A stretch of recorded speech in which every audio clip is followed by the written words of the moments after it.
इस एपिसोड की शुरुआत में हम लोगों को हुआंगफू सेक्ट के 9 डिवीजन के एल्डर को दिखाया जाता है, जो कि यहाँ पर आपस में तेन्यू के बारे में बात कर रहे थे कि आखिरकार तेन्यू है कौन जिसने यहाँ पर 10,000 साल पुराने डिवाइन स्वॉर्ड को इतनी आसानी के साथ में हासिल कर लिया है। इस पर ये दूसरा एल्डर बोलता है, हम लोगों को किसी भी हालत में तेन्यू को हुआंगफू सेक्ट का लीडर बनने नहीं देना है, क्योंकि तेन्यू ने हम लोगों के 9 डिवीजन के बहुत सारे डिसाइपल को इस कंपटीशन में जान से मार दिया है, और अगर यहाँ पर मेरा बस चलता तो मैं तेन्यू को अभी जान से मार देता। इस पर ये पहला एल्डर बोलता है, तुम यहाँ पर बिल्कुल सही बोल रहे हो, क्योंकि हम लोग मास्टर टेन ताई को इस चीज के लिए फोर्स करेंगे कि तेन्यू और जियो मियो के बीच में फाइट होना चाहिए। इस पर ये दूसरा एल्डर बोलता है, तुम लोग यहाँ पर कैसी बातें कर रहे हो, क्योंकि मास्टर टेन ताई और जूनियर सेक्ट को पहले ही पता चल गया होगा कि हम लोग यहाँ पर मिलकर मास्टर टेन ताई को उसके पद से हटाना चाहते हैं। इसलिए हम लोगों को सोच समझ कर यहाँ पर कोई भी फैसला लेना चाहिए, क्योंकि हम लोगों की एक छोटी सी गलती की वजह से हम लोगों की जान भी जा सकती है, क्योंकि मास्टर टेन ताई और तेन्यू सही मौके का इंतजार कर रहा है। इस पर ये एल्डर बोलता है, तुम यहाँ पर बिल्कुल सही बोल रहे हो, क्योंकि अगर हम लोगों ने एक छोटी सी भी गलती की तो इस चीज की वजह से हम लोगों की जान भी जा सकती है,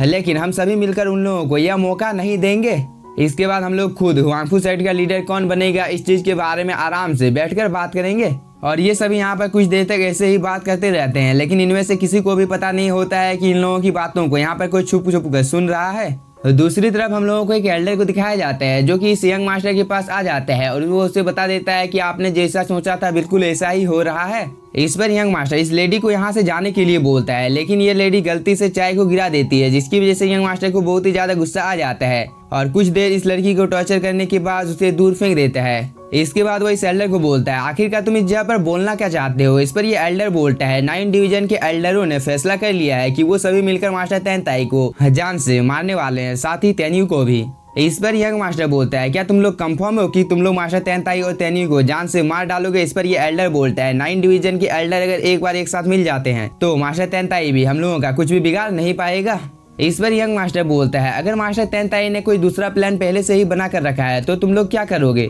इस बात को सुनकर ये एल्डर बहुत ही ज्यादा घबरा जाता है और वो बोलता है, हम लोगों ने तो इस चीज के बारे में सोचा ही नहीं था। इस पर ये यंग मास्टर बोलता है, फिलहाल के लिए अभी तुम लोगों को कुछ भी करने की कोई भी जरूरत नहीं है, क्योंकि सही टाइम आने पर मैं खुद उन लोगों के साथ फाइट करने के लिए जाऊंगा, लेकिन तुम फिलहाल के लिए अभी तेन्यू के पीछे किसी को लगा दो, जब सही टाइम आएगा तब वो उसे जान से मार डालेगा। इस पर ये एल्डर हाँ बोलकर इस यंग मास्टर को बताने लगता है कि वो दिन अब ज्यादा दूर नहीं है जब आप हम लोगों के हुआंगफू सेक्ट के मास्टर बनने वाले हैं। इस पर यंग मास्टर बोलता है, तुम बिल्कुल सही बोल रहे हो। दूसरी तरफ हम लोगों को मास्टर टेन ताई को दिखाया जाता है, जिसके पास तेन्यू आ जाता है और मास्टर टेन ताई तेन्यू को यहाँ पर बताने लगता है कि तुम अब हम लोगों के हुआंगफू सेक्ट के यंग मास्टर हो, लेकिन इस चीज को 9 डिवीजन के एल्डर कभी भी एक्सेप्ट नहीं करेंगे और वो लोग जरूर से तुम्हारे ऊपर अटैक करने की कोशिश कर सकते हैं, इसलिए तुम्हें हर वक्त सावधान रहना होगा। इस पर तेन्यू बोलता है, मास्टर टेन ताई आपको मेरी चिंता करने की कोई भी जरूरत नहीं है, मैं अपना ख्याल रख सकता हूँ। इस पर मास्टर टेन ताई एक एल्डर को यहाँ पर बुला देता है, जिसका नाम कुआन क्वी होता है, और वो अब से यहाँ पर तेन्यू को प्रोटेक्ट करने वाला है। इस पर तेन्यू एल्डर कुआन क्वी को थैंक यू बोलता है, लेकिन एल्डर कुआन क्वी बोलता है, आप तो हम लोगों के यंग मास्टर हो, आपको प्रोटेक्ट करना मेरा जिम्मेदारी है।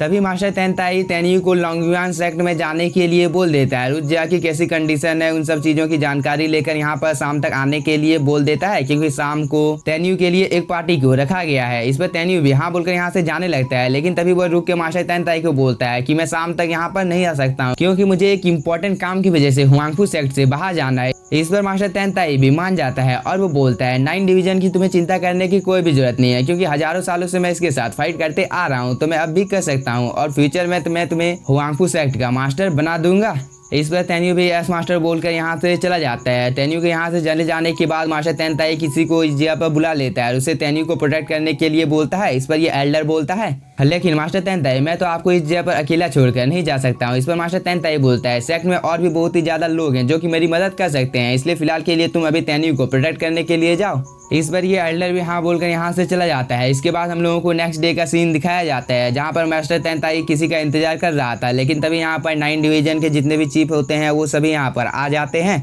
और एक एल्डर मास्टर टेन ताई को बोलता है, आप इस जगह पर तेन्यू को क्यों नहीं बुलाते, क्योंकि हम लोगों को आगे के प्रोसेस को भी तो कंटिन्यू करना है ना। इस पर मास्टर टेन ताई बोलता है, मैं अभी भी हुआंगफू सेक्ट का मास्टर हूँ और मेरा अभी तक टाइम खत्म नहीं हुआ है, इसलिए जब मेरा टाइम खत्म हो जाएगा तब मैं तेन्यू को अपना पद दे दूंगा। इस बात को सुनकर एक एल्डर बोलता है, मास्टर तेनताई, अगर किसी ने तेन्यू को हरा दिया तो क्या वो हम लोगों के हुआंगफू सेक्ट का नया लीडर होगा? इस पर मास्टर तेनताई भी हाँ बोलता है। इस बात को सुनकर यहाँ पर 9 डिवीजन के एल्डर फाइट करने के लिए बिल्कुल तैयार हो जाते हैं, क्योंकि ये सभी यहाँ पर किसी तरह से मास्टर तेनताई को जान से मारना चाहते थे। लेकिन 9 डिवीजन के एल्डर के अटैक को यहाँ पर 2 कल्टिवेटर आकर रोक देते हैं और वो बोलते हैं, तुम लोगों की इतनी ज्यादा हिम्मत होगी कि तुम लोग सेक्ट मास्टर को जान से मारने की कोशिश कर रहे हो? साथ ही तुम लोगों ने हुआंगफू सेक्ट को भी धोखा दिया है। इस पर एक एल्डर बोलता है, जब से मास्टर तेनताई हुआंगफू सेक्ट का लीडर बना है तब से हम लोगों का सेक्ट लगातार नीचे की ओर जा रहा है, इसलिए मास्टर तेनताई की जगह पर किसी और को हुआंगफू सेक्ट का लीडर बनना होगा, जिसकी वजह से हम लोगों का हुआंगफू सेक्ट दोबारा से डेवलप होना शुरू हो जाएगा। इसके बाद इन लोगों के बीच में एक बहुत ही ज्यादा खतरनाक फाइट शुरू जाती है।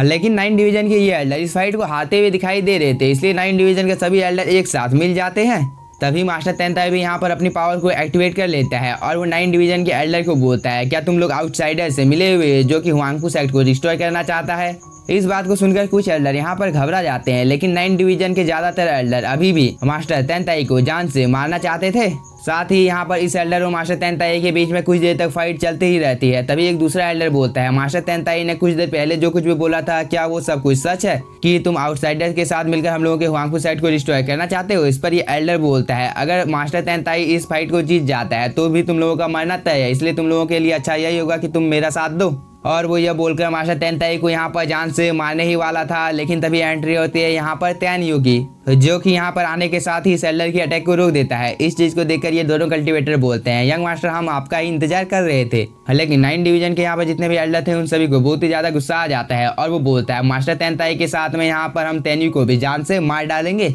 लेकिन इसी के साथ हम लोगों का ये एपिसोड हो जाता है खत्म। तो अगर आप लोगों को एपिसोड पसंद आया होगा तो चैनल को सब्सक्राइब कीजिए और वीडियो को like. Thank you for watching.